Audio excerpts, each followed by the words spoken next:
For those of you who are alumni, to please fill out the alumni questionnaire and get that turned in. We really do need to have that filled out by all alumni.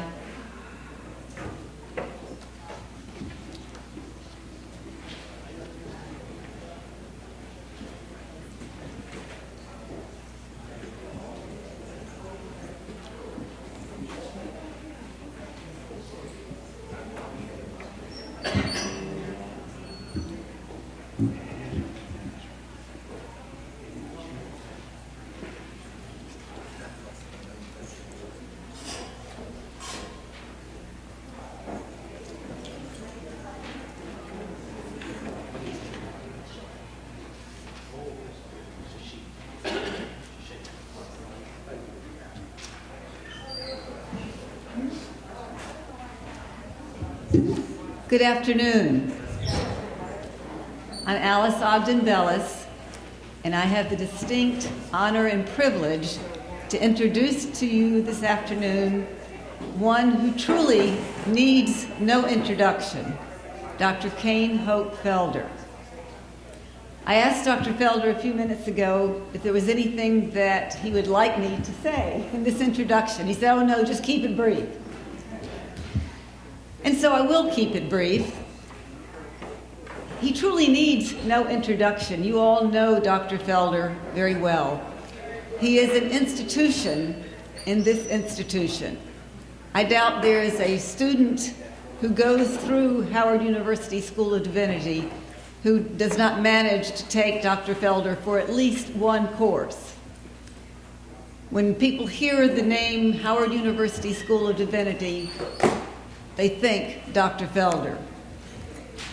All these books that he has written and edited, I know in my own Old Testament class, every student uses Stony the Road, and I know they use it in many other classes as well. So that book gets used over and over again in many classes, and it's really a part of the curriculum of this school. You can read Dr. Felder's bio. You know it already.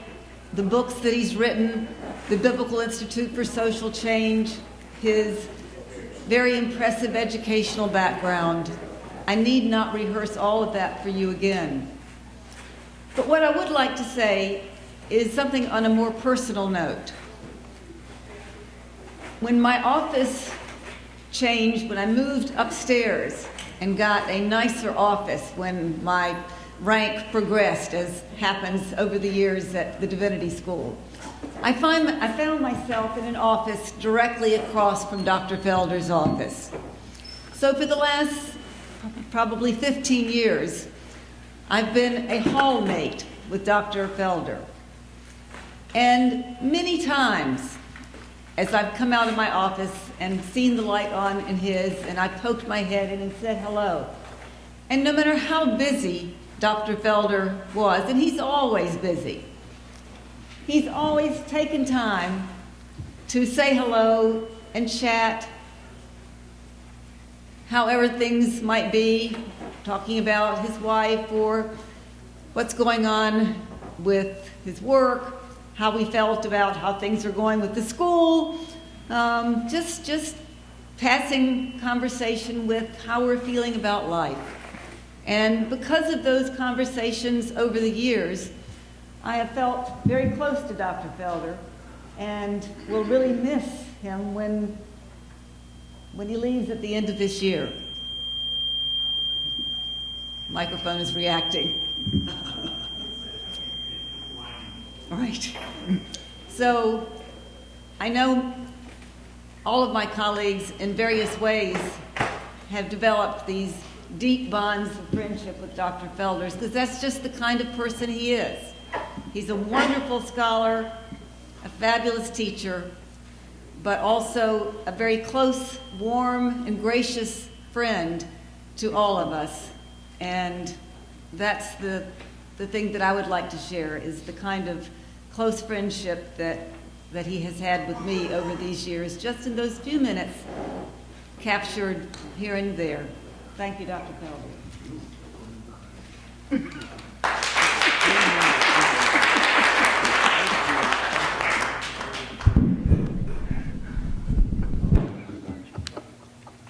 Obviously, I want to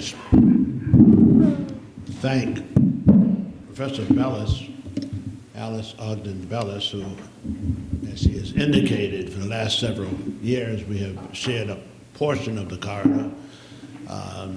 We've done we've had a lot of exchanges. Sometimes I will go over and test her knowledge of Hebrew and ask the translation of a passage or an idea just to see how it's going, and she hasn't failed me yet. But the whole truth of the matter is I want to thank all of you for even taking the time out to be here this afternoon. Now, I'm not under any illusions with respect to the fact of my being placed here to give a presentation on my impending or imminent retirement. The program planners had a block of time they needed to fill, and they gently and honestly let me know that it would be useful if I would come and talk about my imminent retirement, which initially I had no intention of doing. But given the fact that we do whatever is useful for the good of the order and the good of the school, I said, well, this is the last minute. This is only a matter of days ago, just before the program went to print. But I think most of us who've been at the Divinity School and Howard University in general for a long time know that whatever is requested that will help the process to go forward. If it means a little inconvenience here or whatever, we do it. And I think that's a wonderful note on which to share with you. And also, this has forced me to take some of my, what Blaise Pascal some years ago, a French philosopher, used to entitled one of his books, as more recently Cornel West has done in his prophetic fragments. But Blaise Pascal had one of his works some years ago was this Les Pensées Fragmentaires, the fragmentary thoughts. So my own reflections here are somewhat like this Les Pensées Fragmentaires. I'm just still processing what all of this means to me, to be even thinking about, and indeed now locked into a firm retirement. Dr. Davis and I had to have a private consultation as to what's going on with this. But the fact of the matter is Dr. Carpenter, she's retiring of this year, along with this academic year, and Dr. Newhart has also decided that he's going to be retired. So this is a time of transition. It's a scary time because all of my life, half of my life has been here at Howard University. 4 years as an undergraduate, and then coming back after meandering around other institutions, coming back, and I'll say a word more about that in a formal way on the faculty. But this is my 35th year. Before I came to Howard, I couldn't hold a job for more than 3 years anywhere. 2 or 3 years, that was it. I had to get out. And then finally, when I left Princeton and came to back to alma mater, I said, I'm home, not realizing how productive and how much would be on my plate because I was home. In fact, it was one of the reasons I had to leave Princeton, the faculty. I was on a tenure track position there, and they told me, even as I started expressing concern about Africa, some of my colleagues, I was the only African American in the faculty of biblical department, which had about 18 people, and I was the token black. But then, at least I got in the door and I was at the table, so a little lower rank because I didn't have the PhD at the time. If you didn't have your PhD, you sat at a lower rank. Then, once you finish your dissertation, then you could raise and join the other senior colleagues. Before I could do that, I had already resigned. Mainly because the whole, it wasn't home. And in point of fact, most of my students, and I think at one point in my New Testament intro class there, I shared with Senior Professor Johann Christian Becker, we had like 150 students just in a huge lecture hall. And I would look out, but I'd only see an isolated black there, an isolated black here, an isolated black there.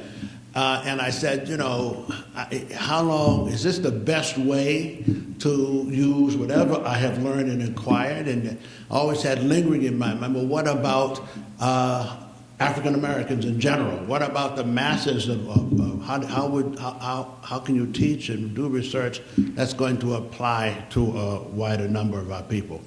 I just didn't feel that Princeton, or more recently Harvard, when I interviewed up there back in the year 2001, it just wasn't home. And when one realizes that, then you say, well, what are some options? Now, I've divided my presentation. It's not going to be terribly long, because I say these are fragmentary reflections. But I did want to put some things down because I'm both excited and also chastened by this opportunity to share with you an evolution which has taken place in terms of my own research and writings as it relates specifically to the New Testament and also the Hebrew Bible, Old Testament, and how we've tried to reinforce that research by actually taking groups of students from various seminaries over the last 15 years, 20 years. Multiple trips we have made with groups as large as 78. Sometimes we had to have 2 bus loads, and we'd be traveling in various ancient sites in Greece. Or we would take them over to Egypt and tour the many seemingly endless temples of the ancient Egyptians that have survived. And just, you know, quietly noting in each one of these trips the fact that you would have in Egypt archaeological remains that are very much showing evidence of being appropriated by what we find, whether at Masada or, for example, the Roman ramp that goes up to the top where for 3 years the Jewish freedom fighters in the first century fighting against Rome were able to last for 3 years with their own cistern way up on top. But the Romans, they built what was called the Roman ramp. So eventually the Roman soldiers could go up this ramp. But again, it shouldn't be called the Roman ramp because we had just seen this same thing in these huge stones, and not just in the pyramids, but in the temples of Komombo, the temple of Karnak, and so forth, and Edfu. Well, the point I'm making is that it's remarkable that it shouldn't be the Roman ramp. If anything, it should be the Egyptian ramp, because it was clear to me and to many of us. Not only that, you go into some of these temples that I've noted, and even though we're going in as Christians and as students of the Judeo-Christian tradition, we constantly kept being reminded, as is so poignantly evident in Genesis 15, this notion that you will be a stranger in a foreign land for 400 years, and after that you will come out with great possessions. I mean, in other words, the connection that if indeed, and we believe it's historically accurate, that the ancient Hebrews were in Africa. Egypt is in Africa, as I keep reminding people. It's not part of southern Greece. It's not part of... Egypt is and has always been in Africa. There's never been a time when Lord allowed Egypt to take a vacation from Africa. And in fact, the vacations of the ancient... deities on Mount Olympus, when they wanted a vacation, they would go where? To Ethiopia, to Africa, that way, not the way coming back. Well, it's wonderful that in the context of being a professor here at Howard, we've had great flexibility to be able to not only travel personally, but to be able to bring some students along the way. In fact, one of the highlights has been on these what we call preaching competitions on the Sea of Galilee, where we would have the students from ITC who were there, or students from Virginia Union. They would be assigned a text, and then they would have to get up and then preach it, a short sermon about. Then sometimes we would do a tag team, and we would say, okay, you're finished, or the next person resume from that point, continue to preach right there. And And they would go, and afterward, they really started taking this thing fairly, very seriously, and it became entertaining as well as very informative. And of course, at every such competition, the Howard students always won. Amen. I was a little biased as a judge, so it was not an equal playing field. But okay, let me stay a minute. Thanks, so therefore, to all of you who are here this afternoon.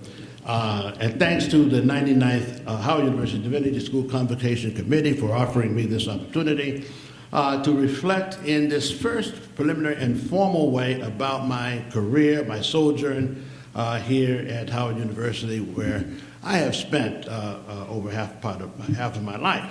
First came down from my high school, down to Washington, D.C., from my high school in Boston Latin School. And Joseph Kennedy, President Kennedy's father, had gone to the Boston Latin School. I was part of a band at West Wanted, and that's when I first came on Howard's campus. My father in the ministry and his wife had been students here at Howard, and I had never had an African-American teacher in my whole life until I came to Howard. And they made it clear to me that, look, you have been classical background, you're at the Latin school, 6 years of Latin, 4 years of French, 3 years of German, all of that is fine, and that's really nice, but you need to be blackened a little bit. I think, even now, may they rest in peace, maybe they think I've been blackened a little bit too much, but the fact of the matter is, there's a phrase in Greek that I sometimes quote, and it goes like this: "En chrono panta crepta crumata, eleosanta pros forti." In time, all the things that are hidden or obscured will come to light. And I could never share fully the sense of being at Princeton Theological Seminary for 3 years, where a magnificent library, Spear Library, one of the best rivals, even surpasses Harvard's theological collection. It's tremendous. Princeton, by now I'm sure, has an endowment of over $1 billion. And so they can buy ancient manuscripts. They can have a fabulous thing. And I just will share with you that while there on the faculty, far more so than my years at Union Theological Seminary in New York and Columbia University, but at Princeton, in that pastoral, idyllic, my apartment was huge. And ivy coming down the walls, just a wonderful way to forget about the rest of the world, especially black people, if you are in such an ideal, exceptional context. But the fact of the matter was that I had to realize that I was there at Princeton for a season, for a purpose, and to keep focused on that. But the one thing that what got me was, despite the magnificence of Spear Library and all the resources that are there, I went down to the card catalog. I would do that periodically just to look to see if they had any scholarly-oriented books about Africa, about the Bible in Africa, the Bible in African Americans, or anything of this nature. And again, it was a profound disappointment that there was nothing. And what was there was very wasn't too commanding.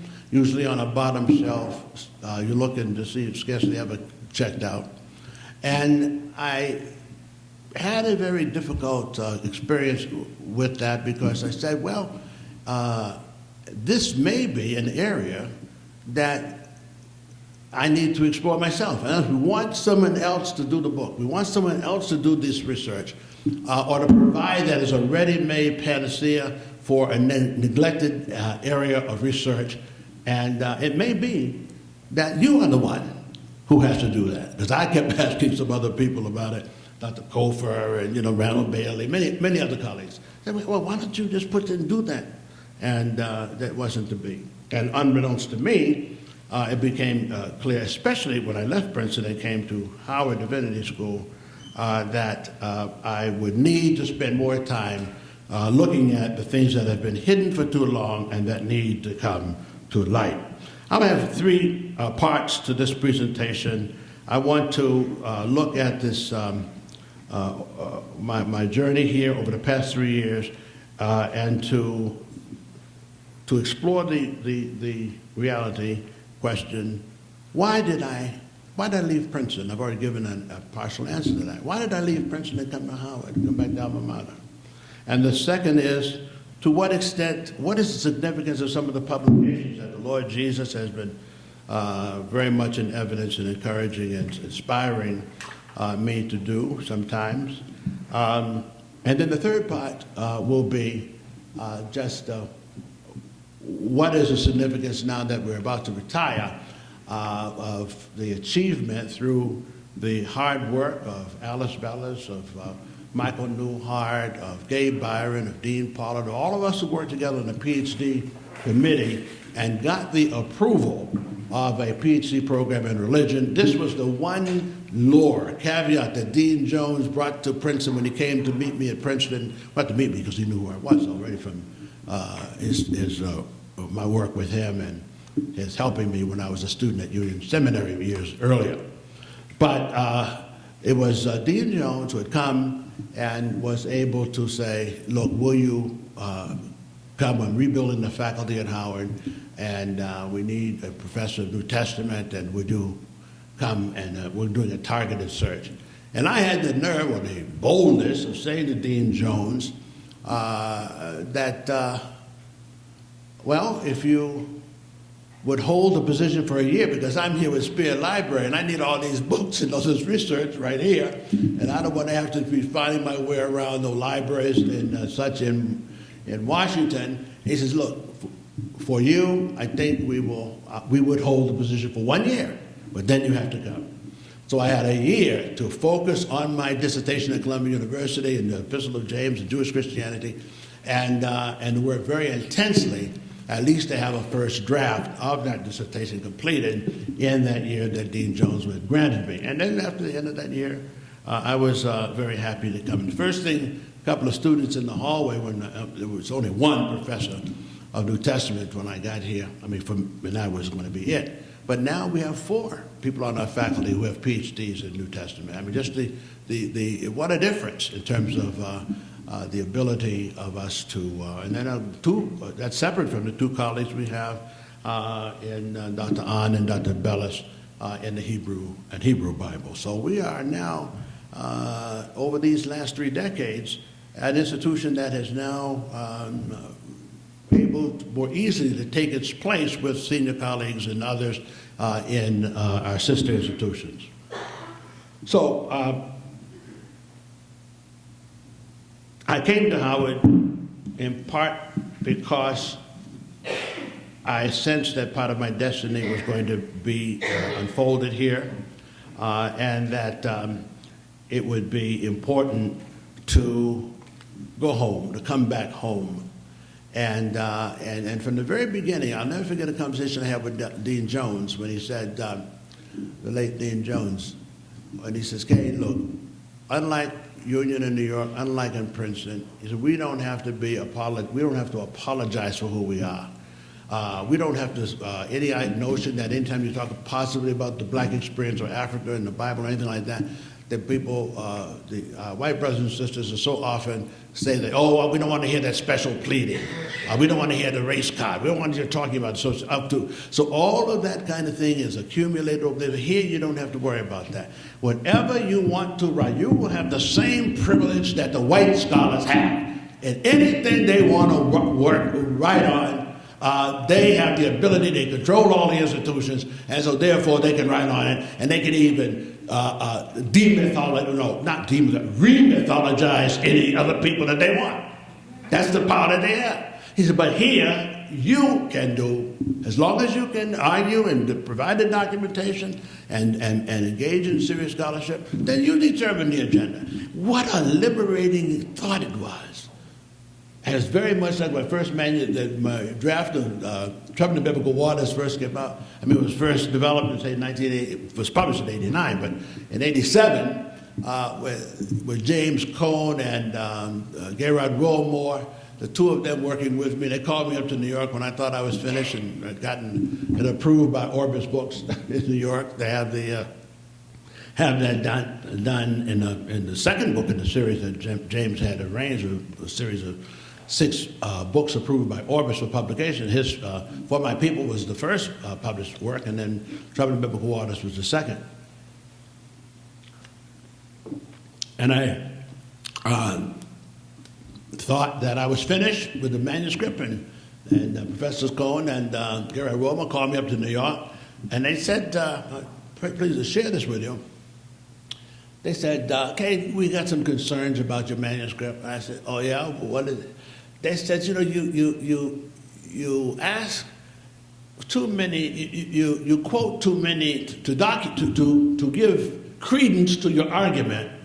You are so tentative in making certain conclusions, and you're quoting the very white people that you have taught you so much. Why do you overkill with all documentations from the white people? And I said, well, that's part of what, they are the authorities in a way. They said, no. You're trying to trouble the waters. You're not trying to do the backstroke in the waters. They said, we need to know what you think. She said, consider the students at Howard. How many black students do you have in your largest class at Howard? I said, well, 95%. They say, don't you think they would want to know what you think for a change? Not that, they can always go find out what the other people think. But now you have a PhD. Now you have a contract, and I am the editor of the series. Anything that I provide has to be accepted. So we want to know what you think. I said, well, I just was speechless. I had never had that kind of affirmation that I, as a black person, was free to express my doubts about this person or that person, and Bultmann wasn't the last word, and Caseman and all of these, and C. K. Barrett and all of the British scholars that had been rammed into my head. I was an adult now in scholarship. Now, so when one is going to this, I just said, my goodness, what a liberating thing it was. I had no knowledge of Troubled Biblical Waters now in its 25th printing. My colleagues at Princeton told me, they said, well, don't get too happy about Troubled Biblical Waters, and I know you finished that little manuscript that says it'll be on the used bookshelf next year for 50 cents. I said, why would you say, oh man. Wow. So even though I wasn't there at Princeton anymore, they still were taking these pot shots at me. Well, I'll tell you one thing. How many years later? 89, 99, 99. Over 20 years later, and Orbis is still raising the price on the book. So the wonderful part of this is that it could, whatever merits are there, it's kind of a blueprint. And I say this in the introduction of Troubled Biblical Waters, that I'm not trying to write a definitive word. I even to say some of the things that I've said was bold. One has to be very, very careful of all of the investment, cultural, racial investment of all of these scholars in McGill. And you would dare to make some of the claims that you're making here about the Afro-Asiatic, Hebrew being an Afro-Asiatic language and all of that, that there's going to be a lot of heat as a result. So be careful about it. But I'm happy to report that by coming to Howard, that all of us who teach Old New Testament and the other disciplines as well, theology, it's a wonderful thing when we have students who come through Howard and want to go on and do their own PhDs at Harvard, at Yale, at Princeton, at Duke, at Vanderbilt, and we have had that. We have seen, and I don't know how many, but I'm sure my colleagues will think 18, 20, in terms of those who've just gone on to do PhDs in Bible, Hebrew, Bible, Old Testament. And as a result, now you go to the Society of Biblical Literature now, and years ago, you'd have to look far and wide for a black person to be there. But now young Bible scholars who not just come from Howard, but A significant number of our graduates at Howard Divinity School, male and female, have gone on, and they are now in the Guild. They are now writing, and I'll tell you, one of the most recent publications of True to Our Native Land, it's with pride that we can open that up and see some of our students who were part of that, just as with some of the other Bibles that Dr. Bellis, and Dr. Newhart, women, men who have been Bible scholars and now writing books. Mitzi Smith, and Rodney Sadler, Madeline Sadler, PhDs in Hebrew Bible.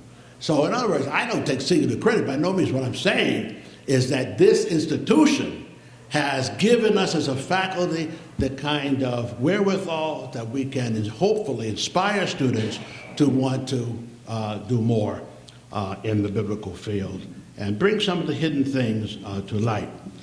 Speaking of this True to Our Native Land, this wonderful article where Mitzi Smith, who was my assistant with the Journal of Religious Thought, PhD from Harvard, did extremely well.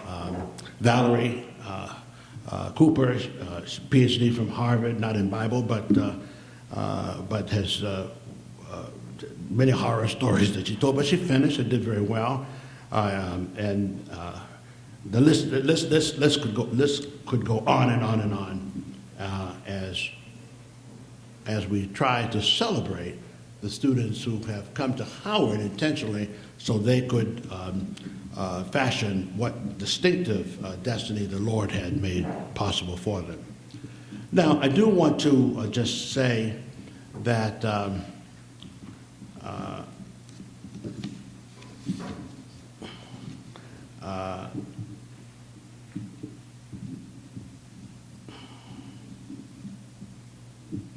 want to go back to the Spear Library. Such an impact on me. The Spear Library at Princeton, and they've now redone the whole library. It's really quite wonderful to see it. I mean, I spent a good part of yesterday afternoon browsing around in our new library here on this Van Ness campus, and it's strong. I was very pleased to see that it was as developed as it is. But I wanted to let me just pick up with the manuscript. With the question of why did I leave Princeton? I wanted Princeton. I was in a tenure-track position. I was very comfortable. But I knew that it was time to leave. And I, therefore, surprising to some people there, they decided that it wasn't enough for me to be an exceptional token and a new Negro in that context. And so I sought two remedies for my pain and my discomfort at Princeton. I'll share this. I proposed a course on Africa and Arabia and biblical antiquity. Boy, did that raise a lot of eyebrows around the table. An exploration. I wanted to be an exploration of neglected or marginalized texts in the Hebrew Bible, intertestamental literature, or the New Testament. Africa and Arabia. And there was a visiting scholar from the Sorbonne, the University of Paris, who was present, and I said, well, that's interesting. Wow, that's very novel. What do you have in mind with that? I said, it's pretty clear. Any references oblique or direct to Africa or Arabia in the Hebrew in the Bible, I want to have a course, where we explore that. I mean, why? It doesn't require a vote of the whole faculty, does it? And yet I found that I was told by the chairman of the department, if you want to do that course, I was aghast, that you have to bring to the next faculty meeting all of the specific passages that you have in mind. We want to see a tentative outline of your syllabus. And I looked, I said, well, you have not ever asked anybody else to have to do that. I said, yes, but this we're not, we don't know what you're going to do with that class. I said, well, why don't you let me have the class and then I'll tell you what I've done with it. The shock was, when the first day of class, I had about 18 to 20 students there who showed up, a lot of them, but I noticed the one unusual thing, every single one of the students in there was from either the Caribbean or Africa or African American. Not one white student was in the room. And I said, how could this be at Princeton that we would have a segregated class like this? Is ridiculous. Because a lot of white students on campus told me they were going to take the class. What I found that I had to do was to go out and inquire of the white students who told me they want to take the class. And they says, oh, what do you mean, Professor Felder? Your colleagues told us that was just for the blacks. That we were not supposed, we were not able to, should go. I said, what? And they started naming specific individuals who had dissuaded the students from taking that exploit, that I didn't know what I was doing, that it was inappropriate, that they only allowed it marginally, but by no means did they need to take it. And not one of them took it. You know, and it was at that point that I thought something was terribly amiss in terms of the so-called universality of Christianity. Something was very painful to recognize how so many of the dominant culture see no problems in using their own social constructs of whiteness to be legitimate filters through which they would read the scriptures and see only themselves and no one else. And I mean, I can't tell you what it felt like to go back to the class the next day, and the next time we met, and just said, well, we will leave that alone. Let's not worry about who is not here. Let's focus on what our task is, given who is here, and that is you. And we had a wonderful time, and I was expecting to get a letter of termination or something afterwards, but that didn't happen. I found that it was efforts like that on my part that caused me to say, you know, I'm not sure this is the right place for me. And so when Dean Jones had come to there looking to fill this position in the New Testament here at Howard, and would hold the position for me, I was able to go. Now, quickly, I will tell you that I chose in 1982 to become the editor. I volunteered to become the editor of the Journal of Religious Thought. Dr. Henry Ferry was the editor, but he was away on sabbatical by the time he came back, and I was already interim. I said, well, I might as well keep it because it would give me an opportunity to see, number one, what various people were writing, particularly as it pertains to the Bible and so forth, and secondly, to keep my own post-dissertation research skills more fine-tuned. And so I was very pleased to take on the editor of the journal. And so it's 1982. This is my last year. It's great. It's over. I probably stayed too long. I didn't know when to take the exit lane that was referenced last night at the. But you know, I had a eureka experience very suddenly a few years, about 1987 it was, when I said, I'm writing, helping, it was provoked by Vincent Harding's book, There Is a River, and I knew Vince very well, and he asked me if I would help him get it published. I mean, not get it published, but help promote it and so forth, as I've been doing with a lot of James Cone's book, Gay Rod's book, other books, and Dr. Jacqueline Grant and her work. He said, well, but the eureka moment came when I realized that it was time for me to stop putting all my energies in helping other people get published when I needed to have a book myself to publish, that would be published. And when that eureka moment came, when I looked across my humble office over at 1240 Randolph Street and saw a lot of the articles that I had written and a lot of the shorter pieces, and I stacked them all up, and it was like about that high, just, you know, because I always put the full bibliography and whatnot. I said, you know, in that morass of stuff, I might really have my very first book. And so it's like almost a Moses experience, you know, in which, well, how can I lead the people, you know? And then the voice from the Lord, Yahweh, comes and says, well, it's in your hands. In other words, that which you think you are struggling to do is basically right there in front of you. You just haven't molded it or looked at it in that way. So I gathered up most of that stuff, called up my friend James Cohn, and said, Jim, what do you think? He says, well, send it up here, and I'll look at it. I'll tell you what you get.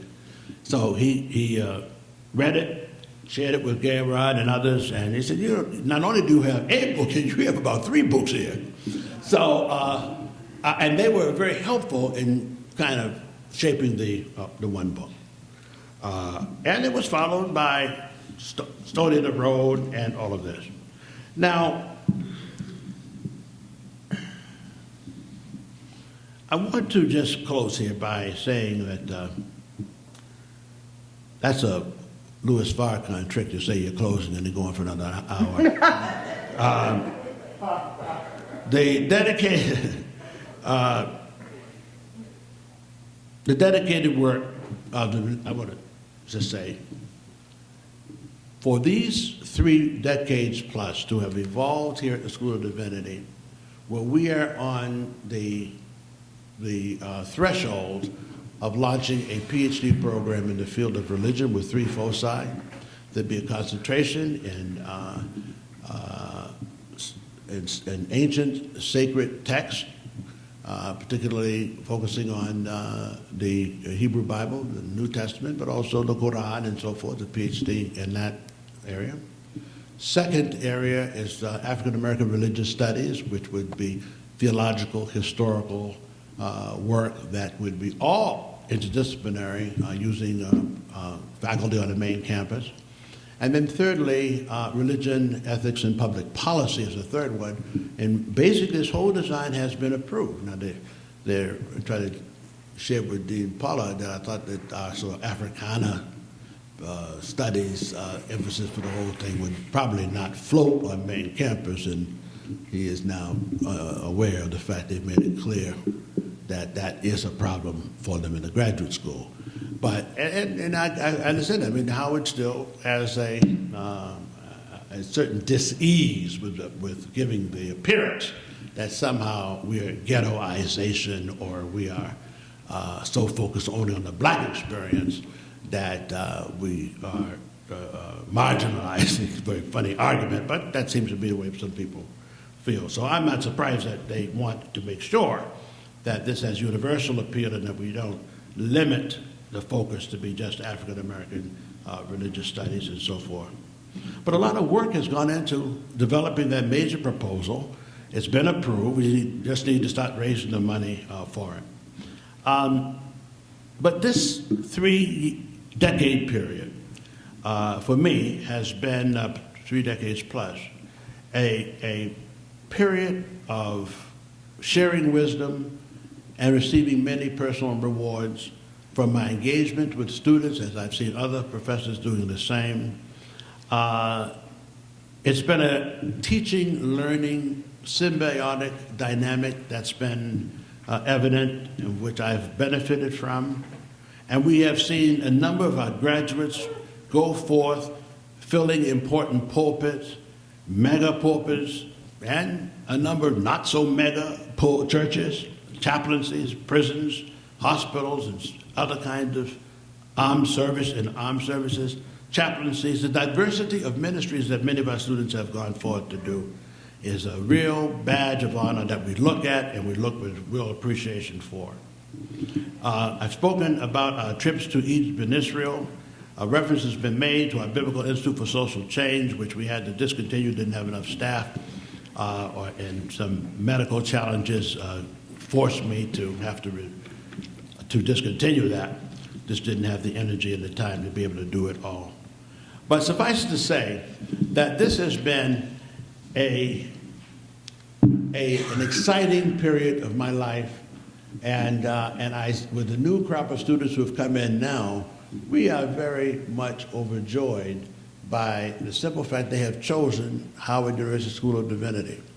I was impressed and somewhat startled yesterday or two by the number of students who said, well, Dr. Felder, you know, the fact that you're here at this school means a lot to us. And we came here in some instances because, you know, some of your work. And I said, well. They said, no. But the fact is, it's not just me. we have a whole set of colleagues here as we have been evolving a curriculum that would be angled towards frontier issues in the 21st century. So I want to thank all of my colleagues who did come this afternoon, and I want to invite you to join me in the program for this evening, and that's the only reason not the only reason probably, but the good reason for me to have this opportunity to share with you today. So I think I'll stop there and have some question and answers from the audience. Let me just say, how many of you have I want to give a copy of the Journal of Religion, the last issue of the Journal of Religious Thought to everybody who's here, free copy, because we have a lot of them, but also because we want you to be able to fulfill it. And do you have, if you don't have a copy of the last issue of the Journal of Religious Thought, would you hold that up? Yeah, just give them that. Dean Pollard has an important, I summarize it in the contents of the journal. Yeah, let somebody help you pass that out so it doesn't take so long. That's not, no, that's the green, yeah, that purple one, the purple one. Yeah, the purple one, huh? Yeah, all right, but yeah, I know, but let's just, everybody, please raise your hand if you want a copy of the journal. Normally this journal was like $8 or $9, but we're just giving it to you for your own. All right. While the books are being passed out, if you have any questions or comments that you would like to make, you are about to start to line over at the mic. You may begin to do that at this time. All right, Brother Charles.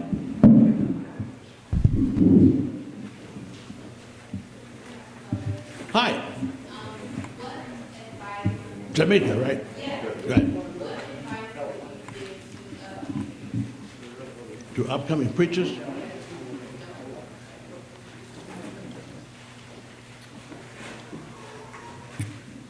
Simply because you may have cultivated a popular style of preaching or an understanding of ministry in which the pulpit is the center, please remember that is open to a lot of question. Try to take seriously the learned ministry. Don't dummy down your sermons. Don't just try to be another television personality, and that's the main thing that drives you. Try to take ministry seriously, and also make that ministry relevant to the kind of theological education you've been fortunate enough to experience at places like Howard University School of Ed. It's a sad thing when you see some people who graduate from school and they say, I'm just the same as I was and preach the same and everything else as when I came, Dr. Felder. I said, well, you wasted a lot of money. If you're just the same and there's no transformation, then you have completely wasted your time and your money. So I would just say that you're here for a purpose. And if you would see that purpose as somehow emboldening you to engage in ministry that's more substantive, that is going to make a difference, a real difference in the lives of transforming hurt and bruised lives of people, all the better. Yes? If you all could make your way to the microphone so that we can hear the questions, we'd appreciate that. Also, please make sure that you fill out all of your evaluation forms. You did receive a second evaluation form if you were here for the first presentation. The second one was for Dr. Felder. So we really love to get your thoughts on that. Once again, if you have any questions, please make your way to the microphone. I'll be in the back if you would like to come and get an evaluation. Thank you. Thank you. Another question? Okay, Charles. Yes. I am extremely gratified for your announcement of the PhD programs because I was seriously thinking of having to go somewhere else. And you've expanded it into places that I might be able to stay here, and that very much is blessing me to see that as a possibility because this has become such a home to me as well. Good. So I'm grateful. Good. Yeah, you've done some good work, and again, I always go remind people that this is not just going to be because you're at Howard and you apply that you will be accepted. all of us, because we have to be very sensitive to people who will be evaluating us and what candidates we approve of. And so we would just say, yeah, we welcome when we're ready to distribute the applications. And not we, see, I already am kind of rehiring myself. But when we come to when we come to that stage, then wonderful. We want some quality students who will, irrespective of race, but to come and be a part of this new role that we're going to be playing as a School of Divinity in the university. Yes. Dr. Felton, Yvonne Felton. Dr. Hi, Felder. yes, Felder, yes, I remember, good. MD of 07. Just want to say to you as you're making your exit, what an impact you had on me when I was a student here. And I have referred a few people to come here. And I told them there's no need to go to Howard and not take a class from you, because one of the people was telling me that she was coming, but she didn't know. So I said, well, you can't go to Howard and not take Dr. Felder's class. So what I want to know is... Although several students do that, of course. Well... Sometimes for dubious reasons, you know. But the thing that bothers me about those students is the very ones that don't take my classes and whatnot, that's fine. Then they want to come and ask me for a recommendation. They studiously avoided me the whole time they were here, and then they have the nerve to come and ask me to write her. I said, there's not that much charity on earth. So, Dr. Felder, what are you planning to do on retirement? Will we be seeing you at all anywhere around the area? Will you do any workshops? Well, I'm not whatever. retiring. I had it in my notes of that ending. I'm not retiring to a rocking chair by no means. Okay. My immediate plans, of course, will be to relocate. My wife and I have a lovely home in Mobile, Alabama, where she grew up. She's recuperating now from a major surgery. So if ever she's kind of needed my presence, it's now. Mm-hmm. And where they had to amputate part of her right leg. And so it's really, really, very major. But she's got a great faith. It's helped me in my own faith. So it's kind of working out that at this time, those severe challenges like that are never welcome. But she's just been doing very well. Wow. But she has made it clear as well that she anticipates my coming down there. Now, one of the goals that I want to do, whether I'm down there and traveling about, is to have the Biblical Institute for Social Change experience of resurrection. Okay. So that we re-enliven that network. I've got 2 book manuscripts that are in process, one 120 pages with Orber's books. It's long overdue. I want to finish that manuscript on the mercy of God and Luke Acts material. I've got about 120 pages of that with my documentation. So that's one of the first projects, and the other one is kind of like a collection of sermons and whatnot that I've given in talks that is about close to being finished as well. Okay. So my hope there will be more publishing and traveling and so forth. And yeah, I'm glad to hear that. Well, I'll be looking forward to your book. Thank you, Sister Felton. Appreciate it. Yes. I'd like to know if you're going to resume the publication of this journal. The journal is going to transition to the Office of the Academic Dean. Dr. Gabe Byron is going to become the editor, I understand, from the dean. And I'll be working with her this year for this transition. We hope, if the budget will allow, that we can produce a regular version of the journal as it's been published in print form, and then also a digital form, so that then thereafter, when all of our subscribers have been so notified, it will come out in just the digital form, and you go online and you pull it up.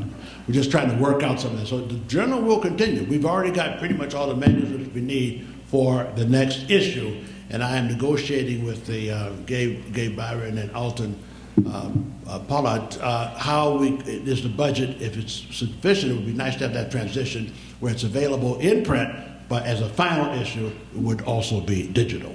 So we're exploring that, but it's going to continue. How often would it be published? Well, it depends on the budget, but probably it's supposed to come out twice a year, but probably once a year.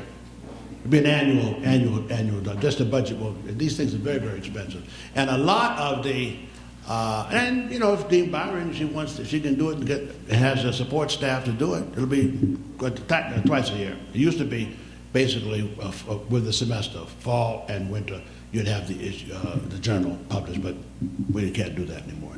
Another question? Okay, in conclusion, let me just say to you, friends, oh, you got a question? Yes, I had to move my car, so I may have missed your question with all that you've deposited to us over the years, what you're going to do now. So I think that question may have been answered. Yeah. But may I make a quick comment? When folks ask the question, your name is one that goes out in the community, and may Yes. I say, as one who has appreciated you over the years, and you've reached across so many different church church or whatever, just thank you for what you've done. You've been such an inspiration to so many of us. I did not study with you, but I've been your colleague in the community. So Yes. Thank you so much. Yes, thank you for that very much. And all of you who are here today, and you know which ones have been ministered to me and have helped me personally out in so many ways. It's just been home here. And I just appreciate very much, especially my colleagues who are here, and again, and the students who are present. So you haven't heard the last of me. I'm glad to be able to share. Great to see you. And I'll be happy to sign your little journal or whatever if you like. I'll be here for a few minutes. All right. Any other questions? All right. Thank you very much.